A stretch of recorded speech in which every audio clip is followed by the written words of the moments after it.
ಕನಕಗಿರಿ ತಾಲೂಕಿನ ವಿವಿಧ ಗ್ರಾಮಗಳಲ್ಲಿ ಅಕ್ರಮ ಇಸ್ಪೇಟ್ ಚಟುವಟಿಕೆಗಳು ದಿನದಿಂದ ದಿನಕ್ಕೆ ಹೆಚ್ಚಾಗುತ್ತಿದ್ದು, ಇದರಿಂದ ಸಾರ್ವಜನಿಕರಲ್ಲಿ ತೀವ್ರ ಆತಂಕ ವ್ಯಕ್ತವಾಗಿದೆ.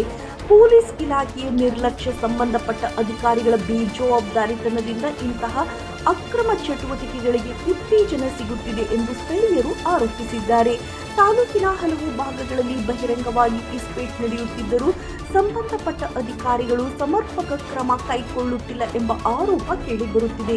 ಇದರಿಂದ ಯುವಕರು ಜೂಜಿನ ಚಟಕ್ಕೆ ಬಲಿಯಾಗುತ್ತಿದ್ದು, ಕುಟುಂಬಗಳ ಆರ್ಥಿಕ, ಸಾಮಾಜಿಕ ಜೀವನದ ಮೇಲೆ ದುಷ್ಪರಿಣಾಮ ಉಂಟಾಗುತ್ತಿದೆ ಎಂದು ಸಾರ್ವಜನಿಕರು ಕಳವಳ ವ್ಯಕ್ತಪಡಿಸಿದ್ದಾರೆ.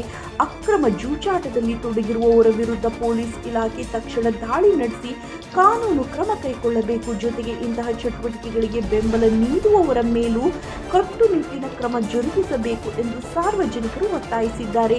ಕನಕಗಿರಿ ತಾಲೂಕಿನಲ್ಲಿ ಕಾನೂನು ಸುವ್ಯವಸ್ಥೆ ಕಾಪಾಡಲು ಪೊಲೀಸ್ ಇಲಾಖೆ ನಿರಂತರ ನಿಗಾ ವಹಿಸಿ ಅಕ್ರಮ ಚಟುವಟಿಕೆಗಳಿಗೆ ಸಂಪೂರ್ಣ ಕಡಿವಾಣ ಹಾಕುವಂತೆ ಸಾರ್ವಜನಿಕರು ಆಗ್ರಹಿಸಿದ್ದಾರೆ.